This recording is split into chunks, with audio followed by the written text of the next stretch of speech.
Bonsoir à tous et bienvenue dans votre journal PP News. Au sommaire de cette édition, incursion dans le milieu des orpailleurs de Dabakala.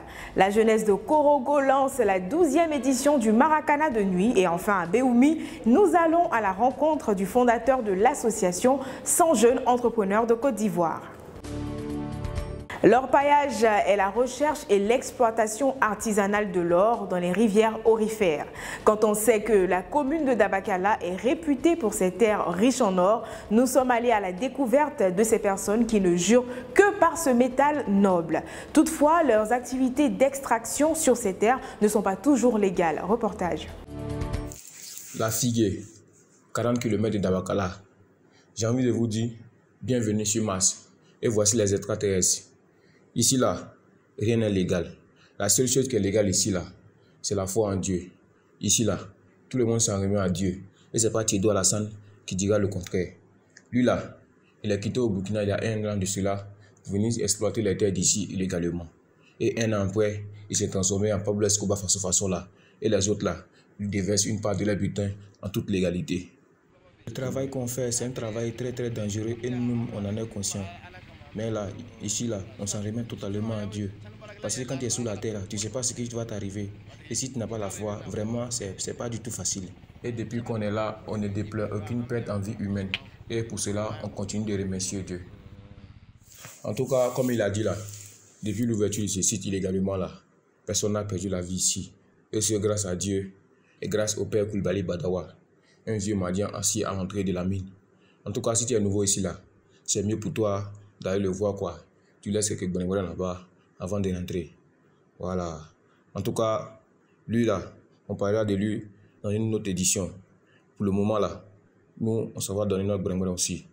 Voilà. C'est ça qui est ça. Le plateau, à vous.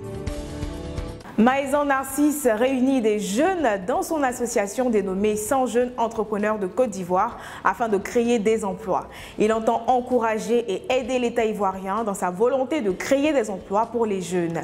Narcisse a choisi de baser son association précisément à Béoumi afin de donner une chance aux populations de l'intérieur du pays. Se promener est bon, tu rencontres des personnes inspirées et puis inspirantes. Voici M. Maïsan, fondateur de 100 jeunes entrepreneurs. Lui là, il a compris que en tant que jeune là, on ne doit pas seulement compter sur l'État ou bien sur les banques pour avoir de l'argent. Mais là, que si on s'associe, que chacun met son 5 francs là, on peut mettre sur pied un projet et puis à la fin on se partage le jet. On a rencontré un opérateur économique à Béoumi.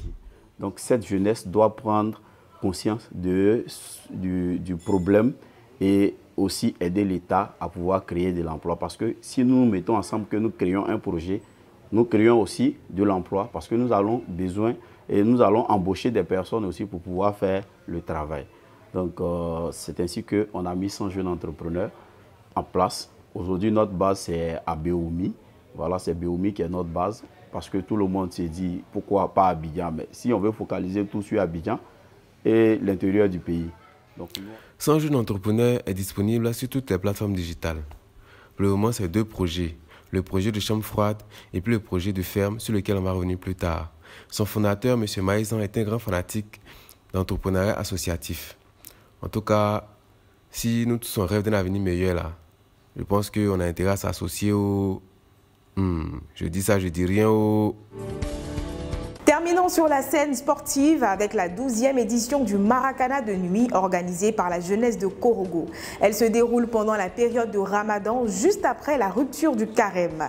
Précisons que toutes les communautés religieuses y sont invitées, que vous soyez musulmans, chrétiens ou animistes. Il y a de la place pour vous au Maracana de nuit de Korogo. Voilà des gens, pendant le mois de carême là, au lieu de manger et se reposer les nuits, c'est jouer ballon qui les intéresse. Mon cher, toi-même, il faut voir. Ils ont créé le Maracana de nuit, que c'est pour égayer la jeunesse. En tout cas, tant que quelqu'un n'est pas encore tombé sur terrain là un jour là, ils ne vont pas arrêter. Bref, voici l'un des organisateurs. Écoutons-le. Bien, c'est un tournoi qui a été initié par la jeunesse communale de Korogo, IJCK. C'est un tournoi qui se joue pendant le mois de carême, juste pour occuper sainement la jeunesse. Puisqu'après après avoir rompu le jeûne, souvent ils s'appellent au parti. Donc c'est pour occuper sainement la jeunesse. Donc généralement, pendant le mois de carême, En fait, ce Maracana de nuit là. Ça passe pas les religions. Chrétiens, musulmans, animistes, féticheurs, tout le monde peut participer. C'est juste pour occuper la jeunesse après la rupture du jeûne, c'est tout. Bien, nous sommes à la 12e édition. Donc ça fait 12 ans que nous organisons ce tournoi-là. Sauf que l'année passée, à cause du Covid-19, on n'a pas joué. Donc, on va faire comme si on était à l'école. Au thème de notre analyse, il faut retenir que le Maracana de nuit a été créé pour que la jeunesse du Korogo partage un bon moment après la rupture du jeûne. En tout cas, j'ai fini d'être bon élève, le plateau est à vous.